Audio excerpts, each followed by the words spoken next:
বিসমিল্লাহির রহমানির রহিম। আলাইকুম ওয়া রাহমাতুল্লাহি ওয়া বারাকাতুহু। ইন্নাল হামদালিল্লাহ নাহমাদুহু ওয়া নাস্তাঈনুহু ওয়া নাস্তাগফিরুহু ওয়া নাউযু বিল্লাহি মিন শুরুরি আনফুসিনা ওয়া মিন সাইয়্যাতি আমালিনা। মান ইয়াহদিহিল্লাহু ফালা মুদিল্লা লাহু ওয়া মান ইউদ্লিল ফালা হাদিয়া লাহু। ওয়া আশহাদু আল লা ইলাহা ইল্লাল্লাহু ওয়াহদাহু লা শারীকা লাহু ওয়া আশহাদু আন্না মুহাম্মাদান আবদুহু ওয়া রাসূলুহু। सल्लल्लाहु ताला अलैहि व अला आलिहि व सहबिहि व सल्लम तस्लीमन कसीरा। या अय्युहल्लज़ीना आमनुत्तक़ुल्लाहा हक़्क़ तुक़ातिहि व ला तमूतुन्ना इल्ला व अंतुम मुस्लिमून। या अय्युहन्नासुत्तक़ू रब्बकुमुल्लज़ी खलक़कुम मिन नफ्सिन वाहिदा व खलक़ मिनहा ज़ौजहा व बस्सा मिनहुमा रिजालन कसीरन व निसाअ वत्तक़ुल्लाहल्लज़ी तसाअलूना बिहि वल अरहाम इन्नल्लाहा काना अलैकुम रक़ीबा। या अय्युहल्लज़ीना आमनुत्तक़ुल्लाहा वक़ूलू क़ौलन सदीदा युस्लिह लकुम आमालकुम व यग़फ़िर लकुम ज़ुनूबकुम व मन युतिइल्लाह व रसूलहु फ़क़द फ़ाज़ फ़ौज़न अज़ीमा। अम्मा बाद फ़इन्न खैरल हदीस किताबुल्लाह व खैरल हदी हदी मुहम्मदिन सल्लल्लाहु अलैहि वसल्लम व शर्रल उमूरि मुहदसातुहा व कुल्लु मुहदसतिन बिदअह व कुल्लु बिदअतिन दलाला व कुल्लु दलालतिन फ़िन्नार।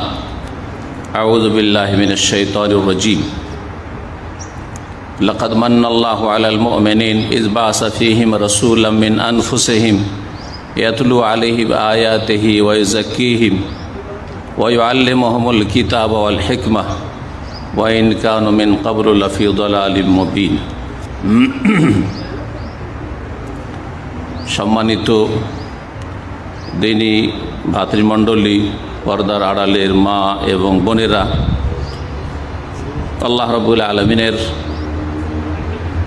अशेष शुक्रिया जे आल्लाह रब्बुल आलमीन এই দীর্ঘ 2 বছরের বেশি সময়ের মহামারীর পরে আমাদেরকে আবার এই দুবাই আল মানার ইসলামিক সেন্টারে আজ শনিবার 18 রজব 1443 হিজরি মোতাবেক 19 ফেব্রুয়ারি 2022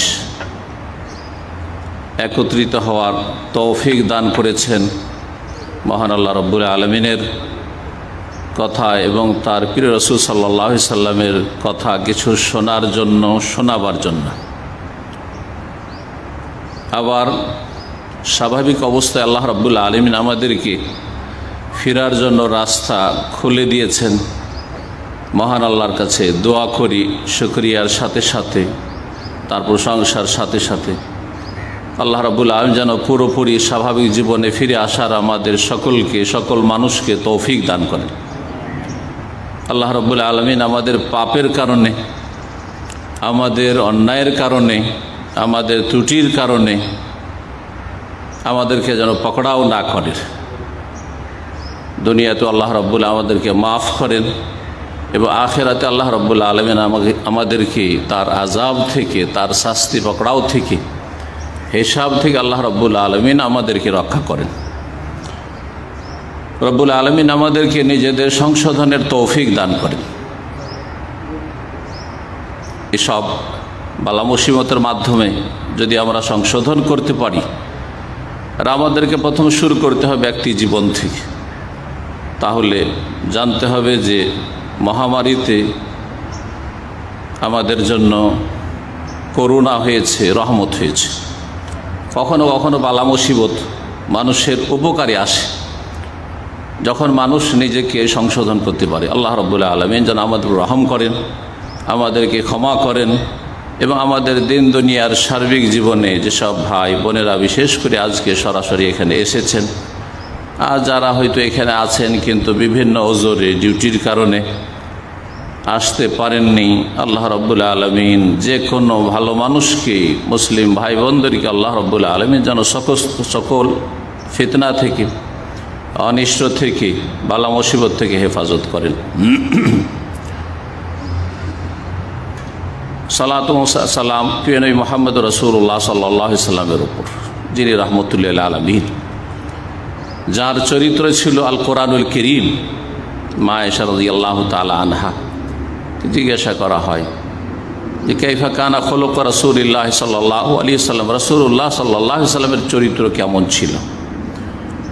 তিনি বলেন কানা খুলুকুহু সাল্লাল্লাহু আলাইহি আল কোরআন, রাসূলুল্লাহ সাল্লাল্লাহু আলাইহি ওয়াসাল্লামের চরিত্র ছিল আল কোরআন।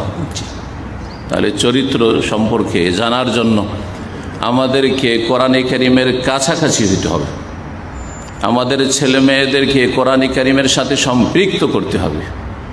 কোরআনে কারীমের শুধু শাব্দিক তেলাওয়াত যথেষ্ট নয়, যেমন তেলাওয়াত হইতে হবে সেটা শুদ্ধ হইতে হবে, তারপরে আমাদেরকে কোরআনে কারীমে আল্লাহ রাব্বুল আলামিন তিনি তার বান্দাদেরকে কি সম্বোধন করেছেন, কি আদেশ করেছেন, কি নিষেধ করেছেন জানতে হবে, জানাতে হবে ছেলে মেয়েদেরকে। তাহলে আমরা সত্যিকার চরিত্রবান হতে পারব। মহান আল্লাহ যেন আমাদের তৌফিক দান করেন। যেমন শুনেছেন অথবা পড়েছেন বিজ্ঞাপনে যে আল মানার ইসলামিক সেন্টারের পক্ষ থেকে বা দুবাই আওকাফের পক্ষ থেকে আমাদেরকে যে বিষয়বস্তু দেওয়া হয়েছে তা হচ্ছে মুমিনের চরিত্র। অত্যন্ত ব্যাপক একটি বিষয়। সংক্ষেপে আল্লাহ রাব্বুল আলামিন এই বিষয়ের কিছুটা হলেও যেন হক আদায়ের তৌফিক দান করেন। রব্বি ইশরাহ লি সাদরি ওয়া ইয়াসসির লি আমরি ওয়াহলুল উকদাতাম মিন লিসানি ইয়াফকাহু কওলি। সুবহানাকা লা ইলমা লানা ইল্লা মা আল্লামতানা ইন্নাকা আনতাল আলিমুল হাকীম। আল্লাহ রাব্বুল আলামিনের শুকরিয়ার পরে আরব আমিরাত সরকার, বিশেষ করে দুবাই আওকাফ, দুবাইয়ের সরকার এবং সকল আমাদের দ্বীনি ভাই বোন যারা আমাদের এই প্রোগ্রামের জন্য সার্বিক সহযোগিতা করেছেন বিভিন্ন দিক থেকে, সকলকে আল্লাহ যেন জাযায়ে খায়ের দান করেন। আল্লাহ রাব্বুল নেক আমলগুলি কবুল করেন, ভুল ভ্রান্তি মাফ করেন এবং আরও বেশি বেশি দিনের খেদমতের তৌফিক দান করেন। আল্লাহর দিনের খেদমত করলে তাতে আল্লাহ সম্মানিত করবেন, নিজেই লাভবান হবেন।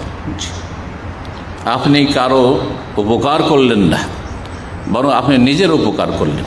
এ কথা আমাদেরকে সবসময় বুঝে নিতে হবে। যতটুকু করবেন নিজের জন্য করবেন, এ কথা যখন বুঝে নেবেন তখন কে আপনার সাথ দিল, কে আপনার মূল্যায়ন করল, কে আপনার গুরুত্ব দিল, কে আপনার সম্মান করল, এগুলো পরোয়া করবেন না। ইখলাস আসবে। মহান আল্লাহ যেন তৌফিক দান করেন ইখলাসের সাথে কাজ করার এবং রাসূলুল্লাহ সাল্লাল্লাহু আলাইহি ওয়াসাল্লাম সুন্নাহ ভিত্তিক জীবনযাপনে তৌফিক দান করেন। কথা না বাড়িয়ে তাহলে আসল বিষয়ের দিকে আসা যাক। যদিও মাগরিব পরে আমাদের দ্বিতীয় পর্ব আছে, মাগরিবের আগে যতক্ষণ পর্যন্ত সময় সাথ দিচ্ছে আলোচনা করি আমাদের আসল বিষয়ের ওপর, মুমিনের চরিত্র। তাহলে মুমিন তার চরিত্র কেমন হবে? চরিত্র এবং তার সাথে মুমিন, মুসলিমের চরিত্র, মুসলিমের চরিত্র এবং অমুসলিমের চরিত্রে পার্থক্য আপনাকে বুঝতে হবে। অমুসলিম অনেকে আছে ভালো চরিত্রের অধিকারী, মুসলিমদের মধ্যে অনেকে আছে ভালো চরিত্রের অধিকারী, আবার এর বিপরীতটাও আছে। কিন্তু একজন মুসলিমের চরিত্র আর অমুসলিমের চরিত্রে যদিও উভয়ের চরিত্র ভালো, উভয়ের চরিত্রবান, দুইজনের চরিত্রে পার্থক্য ইনশাআল্লাহ তাআলা আজকের আলোচনায় বুঝতে পারবেন। কিছু নীতিমালা মুমিনের চরিত্র সম্পর্কে আপনাদের সামনে পেশ করব, যার মাধ্যমে বুঝতে পারবেন যে মুমিনদের চরিত্র বা মুসলিমদের চরিত্রটা কি ধরনের হওয়া উচিত। চরিত্র বলতে এই না যে শুধু ভালো চরিত্র, চরিত্র দুই ভাগে বিভক্ত, ভালো চরিত্র আর মন্দ চরিত্র। কিন্তু মুমিনের চরিত্র বলতে এখানে যেটা উদ্দেশ্য করা হয়েছে সেটা হচ্ছে ভালো চরিত্র, ভালো চরিত্রের জন্য উৎসাহিত করা, ভালো চরিত্রের দিকে, ভালো চরিত্র গঠনের দিকে আহ্বান করা এবং মন্দ চরিত্র থেকে মুক্ত হওয়ার জন্য সচেষ্ট হওয়া। তাহলে চরিত্রের ক্ষেত্রে দুটো দিক রয়েছে, হ্যাঁ এবং না। ভালো চরিত্র যা আপনি গ্রহণ করবেন, মন্দ আচরণ, মন্দ কথা কাজ, মন্দ চরিত্র যা আপনি বর্জন করবেন। মহান আল্লাহ যেন তৌফিক দান করেন। চরিত্র এত গুরুত্বপূর্ণ বিষয় যে আল্লাহ রাব্বুল আলামিন যত আসমানি কিতাব নাজেল করেছেন আর সর্বশেষ কিতাব আল কোরআনুল কারীম, আর যত নবী রসুলগণ প্রেরণ করেছেন, সর্বশেষ রসুল সৈয়দুল মুরসালিন খাতামুন নবীন মুহাম্মদুর রাসূলুল্লাহ সাল্লাল্লাহু আলাইহি ওয়াসাল্লাম, এই আসমানি কিতাব নাজেলের উদ্দেশ্য, কোরআনে কারীম নাজেলের উদ্দেশ্য এবং আম্বিয়া রসুলগণকে প্রেরণের উদ্দেশ্য, শেষ নবী মুহাম্মদ রাসূলুল্লাহ সাল্লাল্লাহু আলাইহি ওয়াসাল্লামের রিসালাতের মুখ্য উদ্দেশ্য হচ্ছে চরিত্র গঠন করা। রাসূলুল্লাহ সাল্লাল্লাহু আলাইহি ওয়াসাল্লামের হাদিস এখানে স্মরণ করিয়ে দিই, ইন্নামা বুইসতু লিউতাম্মিমা মাকারিমাল আখলাক, নিঃসন্দেহে আমাকে রসুল করে প্রেরণ করা হয়েছে, আমাকে নবী রসুল করা হয়েছে লিউতাম্মিমা, যাতে করে পূর্ণতা দান করি, পরিপূর্ণ করে দিই, মাকারিমাল আখলাক, উত্তম চরিত্রগুলিকে। উত্তম চরিত্রের শিক্ষা তাহলে তার আগেও নবী রসুলগণ দিয়েছেন, কিন্তু উত্তম চরিত্র পরিপূর্ণরূপে যার মাধ্যমে শেখানো হয়েছে, উত্তম চরিত্রের তরবিয়ত প্রশিক্ষণ যার মাধ্যমে করা হয়েছে এবং সেটাকে পরিপূর্ণ করা হয়েছে, তিনি হচ্ছেন মুহাম্মদ রাসূলুল্লাহ সাল্লাল্লাহু আলাইহি ওয়াসাল্লাম, যার দাওয়াত, যার রিসালাত, যার পয়গাম সারা বিশ্বের সমস্ত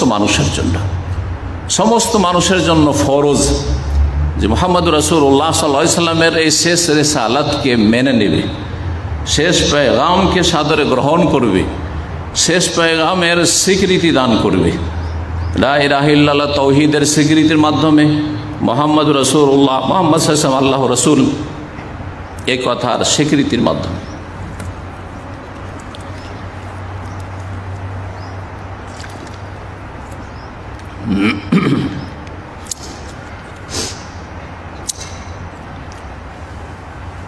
রাসূলুল্লাহ সাল্লাল্লাহু আলাইহি ওয়াসাল্লামের মাধ্যমে আল্লাহ রাব্বুল আলামিন উত্তম চরিত্রের তরবিয়ত করেছেন, এর মাধ্যমে মানুষের তাজকিয়া, পরিশুদ্ধির ব্যবস্থা করেছেন। এ কথা আল্লাহ রাব্বুল কোরআনে কারীমের একাধিক আয়াতে ঘোষণা করেছেন, যেমন সূরা আলে ইমরানের আয়াত নম্বর 164 রয়েছে, এবং এটি আল্লাহ রাব্বুল আলামিনের বড় ইহসান, অনুগ্রহ। লাকাদ মান্নাল্লাহু আলাল মুমিনিন, নিঃসন্দেহে আল্লাহ রাব্বুল আলামিন মুমিন মুসলিমদের উপর বিশেষ অনুগ্রহ করেছেন। আল্লাহর ইহসান, আল্লাহর অনুগ্রহ। কি আল্লাহর বড় ইহসান? ইয বাআসা ফীহিম রাসূলাম মিন আনফুসিহিম, যখন আল্লাহ রাব্বুল আলামিন তাদের মাঝে থেকে একজন রসুল তাদের উদ্দেশ্যে পাঠিয়েছেন। ইয়াতলু আলাইহিম আয়াতি, যিনি আল্লাহর আয়াত তিলাওয়াত করে, পাঠ করে তাদেরকে শুনিয়েছেন। তেলাওয়াত মানে যেটা আমরা অনারবরা তেলাওয়াত বুঝি বা অধিকাংশ মুসলিমরা আজকাল তেলাওয়াত বুঝি, সেই তেলাওয়াত নয়। আমরা কি তেলাওয়াত বুঝি? তেলাওয়াত মানে শুধু আবৃত্তি করা, পাঠ করা, বুঝুক আর নাই বুঝুক, বরং না বুঝাটাই হচ্ছে আসল। আজকাল তেলাওয়াত মানে শুধু পাঠ করে চলে যাওয়া। যারা কিছুটা অর্থ বুঝে তারাও বোঝার চেষ্টা করে না। যত তাড়াতাড়ি তেলাওয়াত করতে পারে, যত তাড়াতাড়ি খতম করতে পারে, যতবার খতম করতে পারে, যারা বুঝেও, তাদের অধিকাংশের অবস্থা বাস্তব সত্য। আর অধিকাংশ তো কোরআনে কারীম যে বুঝতে হবে এটাই হচ্ছে আসল। কোরআনে কারীমের অর্থ জানতে হবে, যে আল্লাহ আমাকে কি সম্বোধন করছে এটাও বুঝে না, এবং এর জন্য কোনো চেষ্টাও নেই। গোটা জীবনটা চলে গেল, দুনিয়ার অনেক কিছু শিখলেন, কিন্তু কোরআনে কারীমের অর্থ শিখলেন না। 10টি 20টি সূরা একেবারে সাধারণ মানুষ, যারা প্রাথমিক পর্যায়ে মুসলিম হয়ে ইবাদতবন্দি করেছেন, 5 ওয়াক্ত সালাত পড়ছেন, 15 থেকে 20টি সূরা হয়তো মুখস্থ আছে, তারপরে 15-20টা সূরার অর্থও বলতে পারবেন না। তাফসীর তো দূরের কথা, আল্লাহ কি বলতে চেয়েছেন এই সূরাগুলিতে, এই আয়াতগুলিতে। তাহলে তেলাওয়াত মানে শুধু পাঠ করা আমরা বুঝে নিচ্ছি, কিন্তু আসলে এটা নয়। শেখ মোহাম্মদ বিন সালেহ উসাইমিন রাহিমাহুল্লাহ তাআলা এই বিংশ শতাব্দীর 3 জন বিশ্বের সবচেয়ে বড় আলেমের অন্যতম। তিনি বলছেন যে তেলাওয়াত 2 রকম। মাজালিসে শাহরি রমাদান তার একটি কিতাব রয়েছে, তাতে রমজান মাস সম্পর্কে 30 দিনে 30টি আলোচনার একটি আলোচনায় বলছেন যে তেলাওয়াত 2 রকম। একটি হচ্ছে তেলাওয়াত লাফজিয়া, শব্দের তেলাওয়াত, অক্ষরের তেলাওয়াত, যেটা আমরা বিশেষ করে অনারবরা এটাই বুঝি, তেলাওয়াত মানে পাঠ করলেই হয়। আর আরেকটি হচ্ছে তেলাওয়াতে হাকিকিয়া, বাস্তব তেলাওয়াত, আসল তেলাওয়াত। শব্দের তেলাওয়াত করলেন, একটা অক্ষর পড়লে 10 নেকি। অধিকাংশ মানুষের আশা এটাই যে একটা অক্ষর পড়বো 10 নেকি পাবো, আলিফ লাম মিম পড়লাম 30 নেকি পেয়ে গেলাম, ব্যাস নেকির দরকার, এর বেশি আর কোনো দরকার, কোনো প্রয়োজন বুঝিও না, আর অত চাহিদাও নেই। কিন্তু সেটা আসল তেলাওয়াত নয়। তেলাওয়াতে হাকিকি তেলাওয়াত, আসল তেলাওয়াত হচ্ছে যে তার অর্থ অনুধাবন করে, অর্থটা জেনে, কোরআনে কারিমের তাফসীর ব্যাখ্যা জেনে তার বাস্তবায়ন করা, আমল করা। এজন্য তেলাওয়াত, আরবিতে তেলাওয়াত শব্দের শাব্দিক অর্থই হচ্ছে ফলো করা, অনুসরণ করা। তেলাওয়াত মানে হচ্ছে ফলো করা, একজন আরেকজনের পেছনে আসছে, ফলো করে আসছে। ওয়াহেদ তিলওয়াল আখর, আরবিতে আজও মাতৃভাষাতে, শুদ্ধ ভাষাতে ব্যবহার, একজন আরেকজনের পেছনে পেছনে আসছে ফলো করে।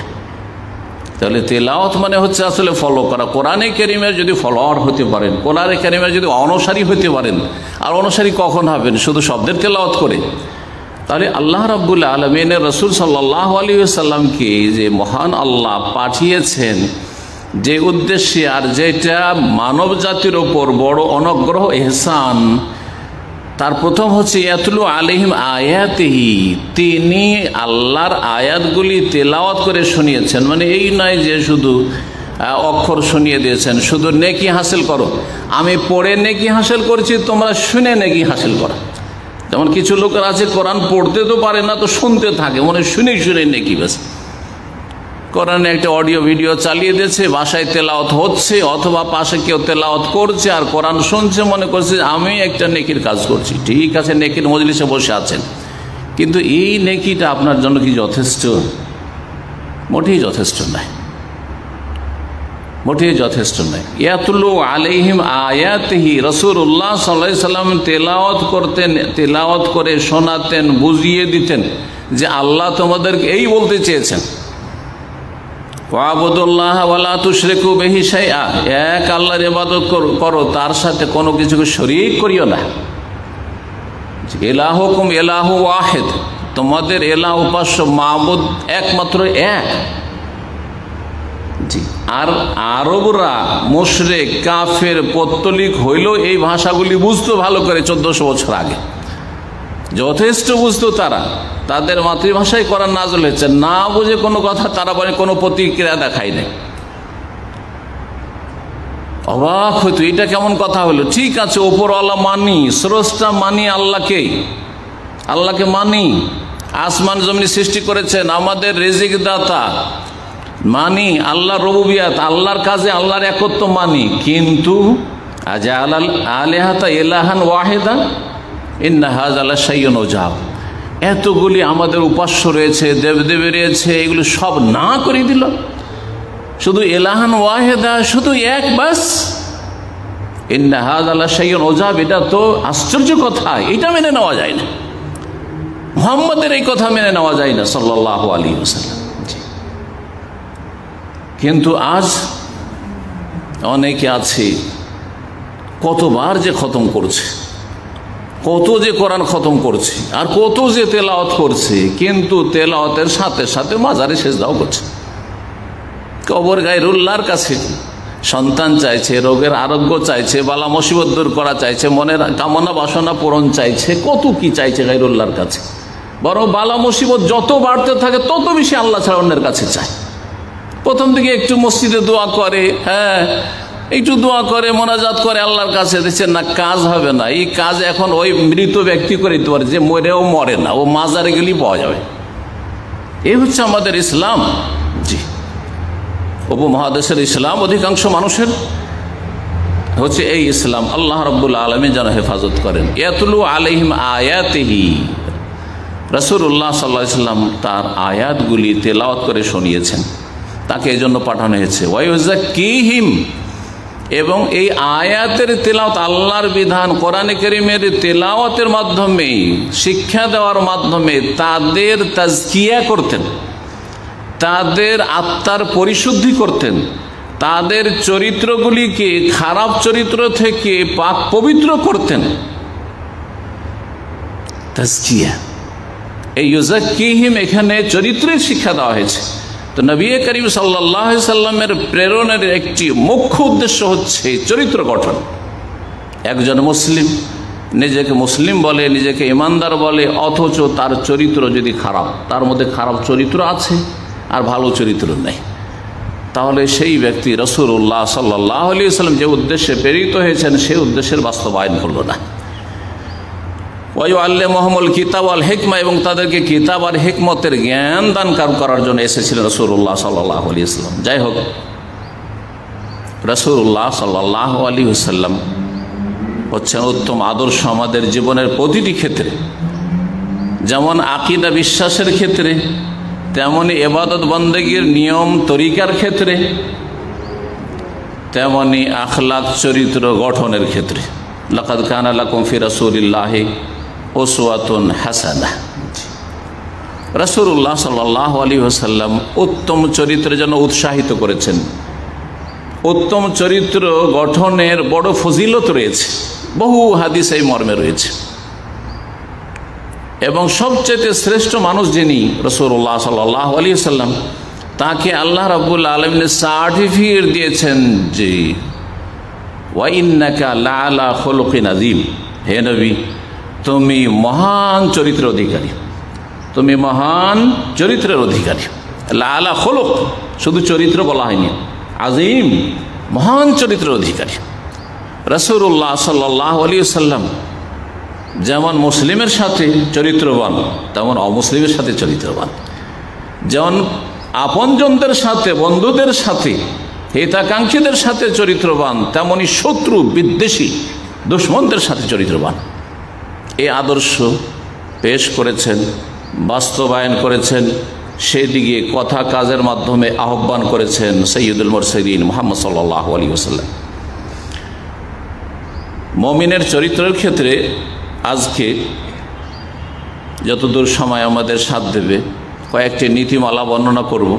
তার মধ্যে প্রথম যে নীতিমালা আমাদের জানতে হবে সেটা হচ্ছে যে মুমিনদের চরিত্রের সম্পর্ক হচ্ছে আকীদার সাথে। মুমিনদের, মুসলিমের চরিত্র সম্পৃক্ত কার সাথে? আকীদা, ধর্মীয় বিশ্বাসের সাথে, আকীদার সাথে সম্পৃক্ত। পক্ষান্তরে অমুসলিমের চরিত্রের সম্পর্ক কোনো আকীদার সাথে নেই, হয় মানবতার সাথে আছে, না হয় দুনিয়ার জনপ্রিয়তার সাথে আছে। আমি ভালো আচার আচরণ করি যাতে করে জনপ্রিয়তা লাভ করতে পারি, অথবা আমি মানবতার খাতিরে করি, অথবা মানুষ হিসাবে মানুষের আমি সম্মান করি, ইত্যাদি ইত্যাদি। অথবা সীমিত আকারে মানুষের সাথে ভালো আচরণ করি, কিন্তু মানুষের রব যিনি, রব্বুন নাস, মালিকুন নাস, ইলাহুন নাস যিনি, তার সাথে কোনো সম্পর্ক নেই, সম্পর্কহীন। কিন্তু মুসলিমের চরিত্র যেমন ভালো সৃষ্টির সাথে, তেমন স্রষ্টার সাথে।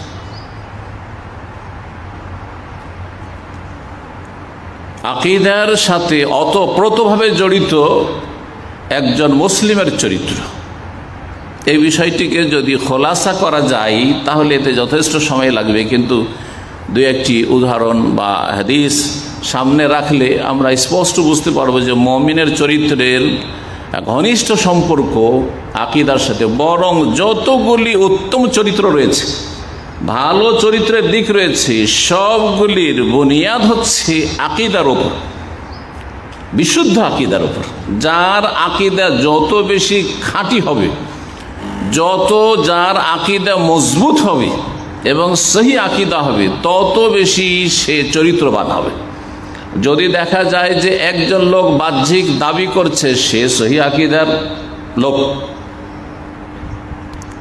শিরক বিদআত মুক্ত ইবাদত বন্দেগী করে, কিন্তু তার আচার আচরণ খারাপ, তাহলে তার আকীদাতে ত্রুটি আছে।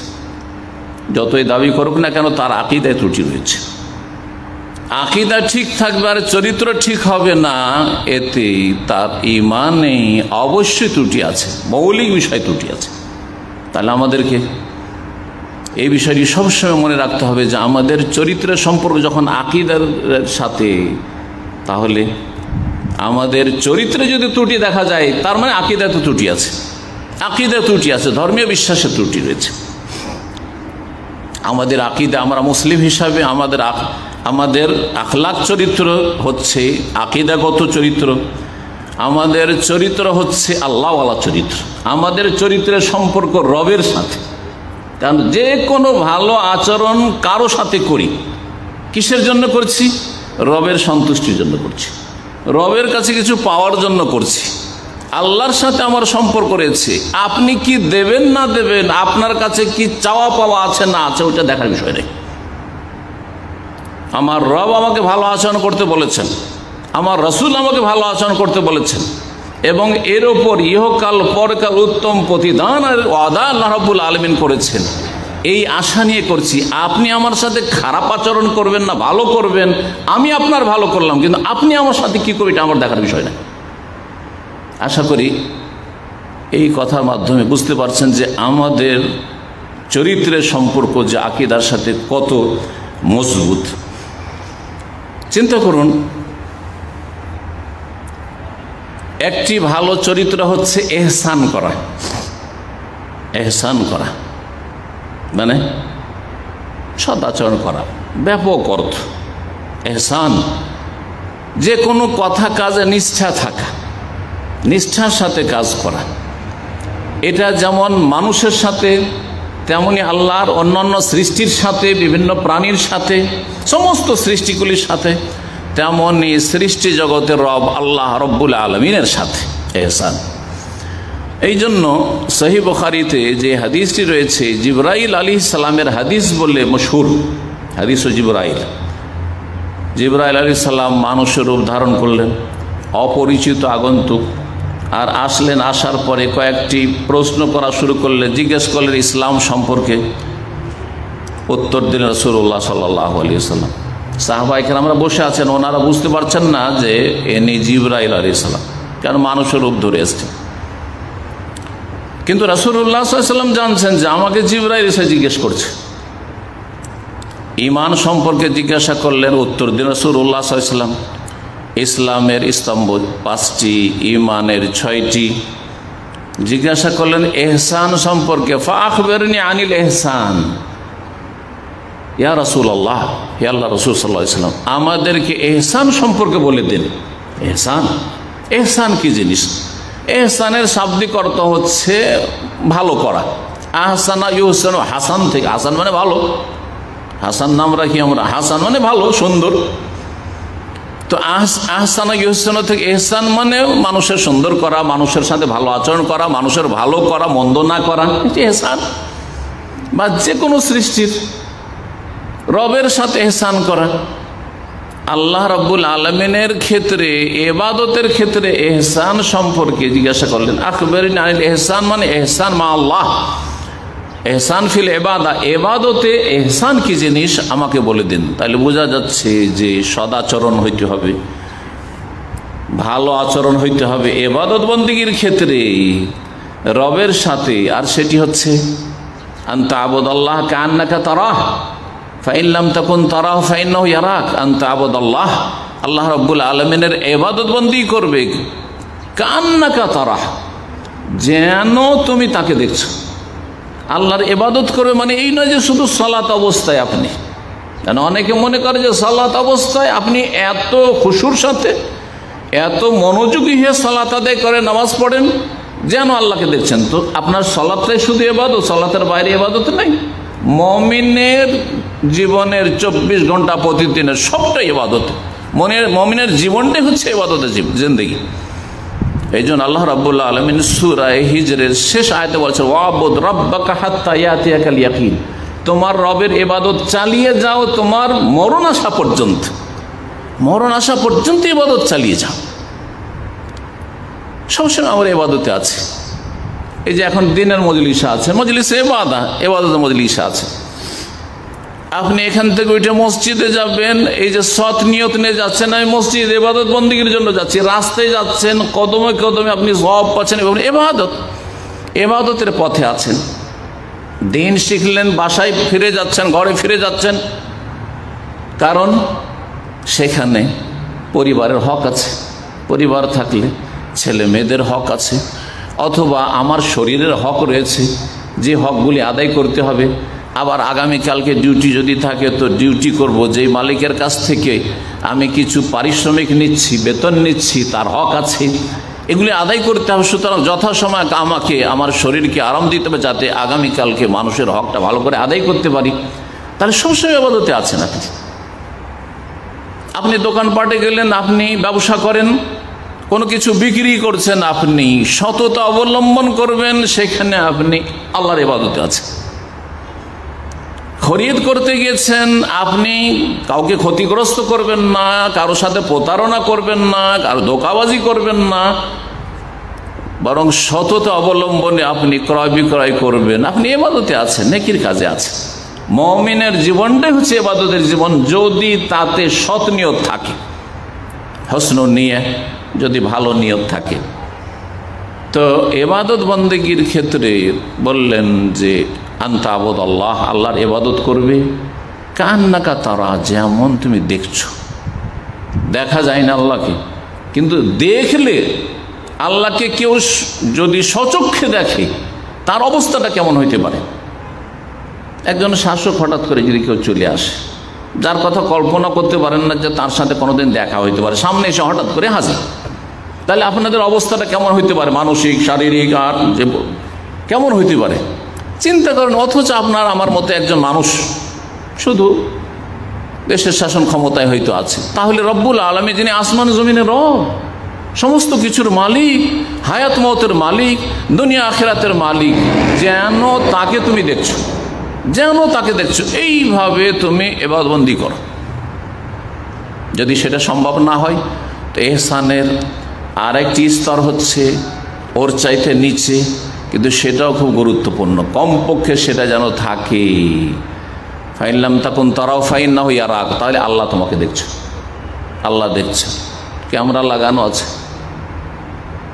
অফিসে কাজ করেন আপনারা, ক্যামেরা লাগানো থাকে, রাস্তাঘাটও আজকাল দোকানপাটে সব ক্যামেরা লাগানো আছে। চলাফেরা আপনার আলাদাই, যেখানে ক্যামেরা নেই সেখানে চলাফেরা অন্যরকম, আর যেখানে ক্যামেরা লাগানো আছে সেখানে চলাফেরা অন্যরকম। তো আমাদের তো ক্যামেরা লাগানো আছে এখানে তো কারামান কাতিবিন সব লিখছেন।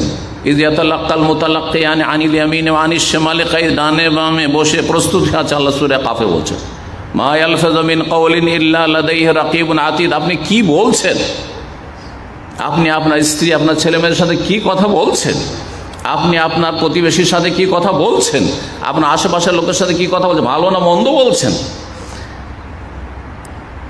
সব কিছু আপনার জন্য রেকর্ড হয়ে আছে, রেকর্ড হচ্ছে, প্রস্তুত আছে রেকর্ড করার জন্য। তো ফাইন্নাহু ইয়ারাক, আল্লাহ দেখছেন, শুধু ক্যামেরা লাগানো নেই, স্বয়ং আল্লাহ দেখছেন। এইভাবে জীবন যাপন করে ইহসান। তাহলে দেখেন, ইহসান একটি আকীদার বিষয়, ইহসান একটি আকীদার বিষয়, কিন্তু ইহসান হচ্ছে মানুষের চরিত্রের সাথে সম্পর্ক। আল্লাহ দেখছেন, মানুষকে দেখলো না দেখলো এটা আমার বিষয় নাই। আমি দেখলাম যে একজন মানুষ সামনে দিয়ে গেল, তার টাকা অথবা মোবাইলটা ফেলে দিয়ে চলে গেল, পড়ে গেল, ও আর খেয়াল করলো না, আমি উঠিয়ে নিলাম, ও তো দেখলো না, কিন্তু আল্লাহ তো দেখলেন। ফাইন্নাহু ইয়ারাক, আল্লাহ দেখছেন, আল্লাহ দেখছেন। সুতরাং না আমি নিজেটাকে তাকে দিয়ে দেব, নিজে তলাশ করে তাকে দিয়ে দেব। কিন্তু যদি এই আকীদায় দুর্বলতা থাকে, আল্লাহ দেখছেন এই আকীদায় দুর্বলতা, যার ফলে চরিত্র খারাপ আপনি পাওয়ার সাথে সাথে পট করে পকেটে ঢোকাই নিলে যাতে টের না পায় আশেপাশের লোক যে আপনি উঠাইলেন, আর কাউকে জানতে দিলেন না। যদি জিজ্ঞেস করা হয় মিথ্যা বললেন, চরিত্র খারাপ করলেন। মিথ্যা আচরণ, মিথ্যা বলা খারাপ চরিত্র, এবং সত্য কথা বলা, সত্য আচরণ হচ্ছে ভালো চরিত্র।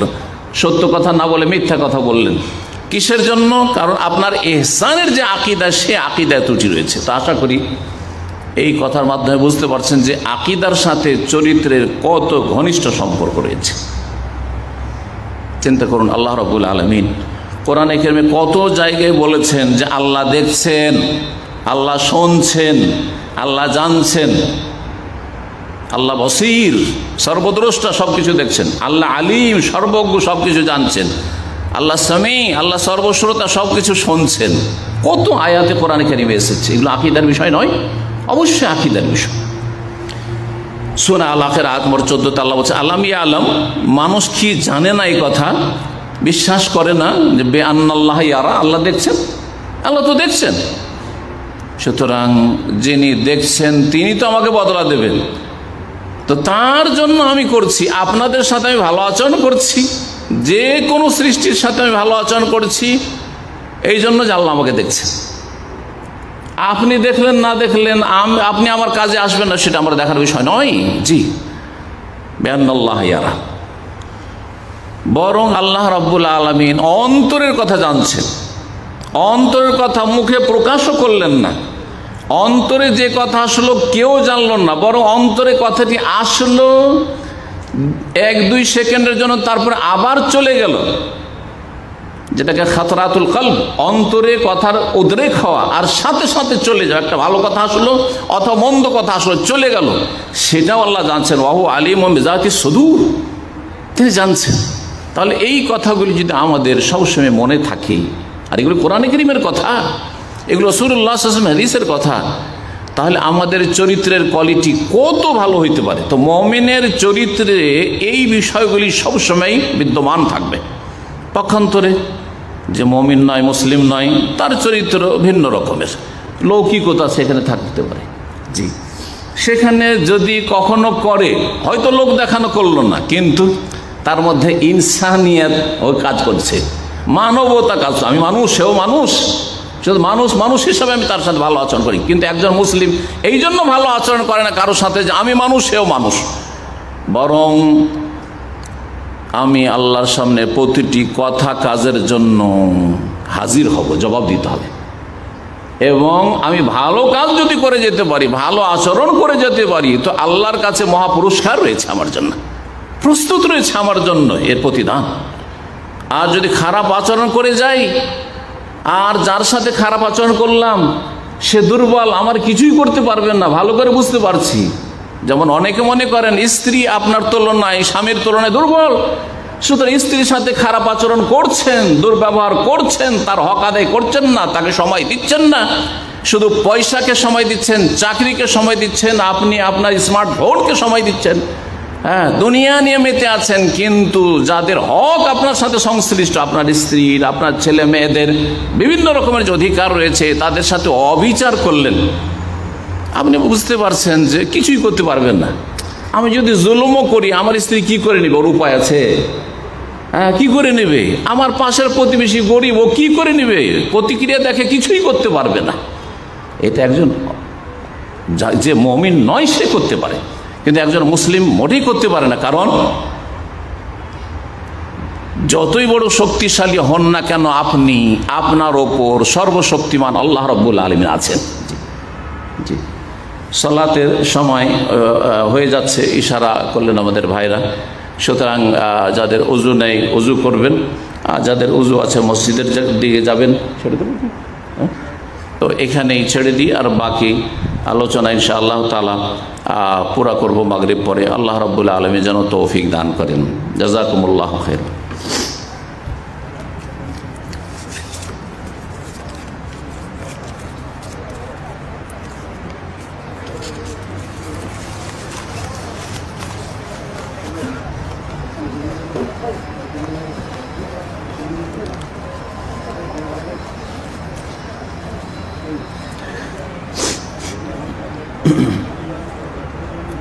করে ফেলবে নামাজ হ্যাঁ কোথায় নামাজ পড়তে হবে যেটা মসজিদে যায় অসুবিধা নেই মসজিদে গেলে কোনো অসুবিধা নেই ভিড় ভাড়ে